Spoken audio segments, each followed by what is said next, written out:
Welcome, traveler! Today, we are continuing our Dark Souls characters into MTG Legends series. The creature we'll work with in this episode will be the majestic Moonlight Butterfly. This is it. If you're interested, come take a peek into the cauldron. The first time I met this insect, I was so scared of a flying opponent I couldn't reach that I homeward boned my way out to save my collected souls. But like many other scary creatures in this game, you only need to observe them to beat them. The Moonlight Butterfly has little to no lore. What do we know for certain is that she's one of many seed's creations. Isn't usually aggressive, since we find many in his lair that won't attack unprovoked, and they are attuned to magic. Technically they aren't one of a kind, but the one living in the King's Garden is unique enough that I consider it a legend. In the color pie, I placed her in white. Unlike many white beasts, she isn't a loyal dog or horse, or an animal of burden, but she manages to live in symbiosis with the environment around it. The butterfly could use her immense magic prowess to dominate the woods. Instead, she's content with living in peace until disturbed. Such is the behavior of a Celestia creature. I also decided to make her blue, as for the result of an experiment and due to her high magical affinity and the ability to fling extremely powerful spells. The Moonlight Butterfly will be in banned colors. For banned and true generic, the Moonlight Butterfly is a 4/4 legendary creature insect with flying and vigilance. She enters with 3 charge counters and you can tap her to put 3 more. 5 mana is a hefty cost to have in the command zone, but for the great value she brings, I couldn't make her any cheaper. Being an effective evasive clock that stays up for blocking, I used charge counters to represent her behavior, being able to fling a number of magical attacks before she has to feed.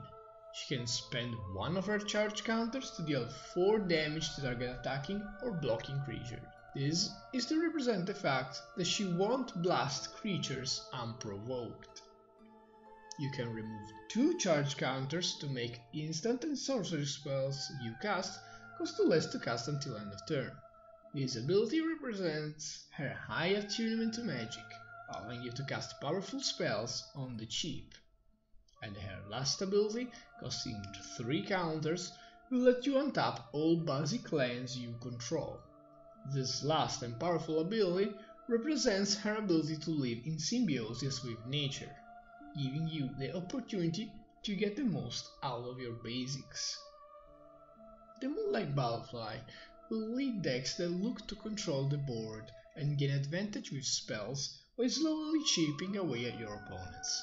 To close out the game, you'll likely look at a Voltron plan, or some big mana spells fueled by your untapping shenanigans. If you are new to the channel, you recognize this couple of cards that I keep recommending including every single time. These are 1000-Year Elixir and Lightning Greaves. The star is the elixir this time, able to immediately tap our butterfly without summoning sickness, and untapping her for just 1 mana is really efficient. The Greaves allows us to get in for an attack immediately, and with flying and vigilance we rarely pass up the opportunity. While the Moonlight gives virtually infinite value, she's pretty expensive and fairly slow. The Hexproof will be extremely valuable for us. The best way to use our commander abilities is to use them multiple times each turn. Silver Muse and Drown Bellower are some of the most efficient cards that allow us to do just that.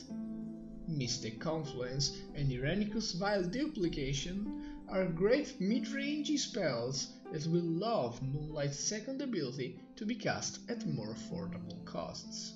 We are probably swinging with our commander every turn, and many opponents will be interested in blocking and removing our beloved insect. The Sword Cycle are all great options to address both points. In specific, Truth and Justice and Feast and Famine have the best synergy with our commander, one with proliferating charge counters and the second one with untapping our lands, which we were already building around thanks to our commander's third ability.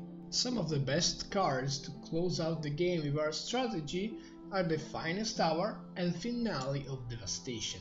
The first one, going with the Voltron plan, will allow us to get additional combat phases as long as we attack with just our commander. And the second one, going with the Big Mana strategy, will allow us to pull out of our deck the best and biggest creature we have and make everybody on our team big enough to swing for the win. I usually never tell you what not to bring in your deck, but this time I wanna make an exception for Freed from the Real, Pemin Zora, and other cards that work in a similar way. These auras allow you to get an easy and efficient infinite 2 cards combo with one being your command zone. As a rule of thumb, if you're playing at a casual table, you should never run 2 cards infinite combos, especially if one of them is your commander. Games will abruptly end with no build up, or you will be hated out of the table out of fear of you having the combo. If you enjoy a combo style gameplay in casual tables, try to run harder to pull off ones, both to challenge yourself and to make the game look more interesting. And that was all I had for the Moonlight Butterfly. If you enjoyed the video and wanna see more, please consider liking and subscribing. Leave a comment to let me know which character would you wanna see next, or some other cool synergy pieces I left out for the deck. This was Eve, thanks for watching.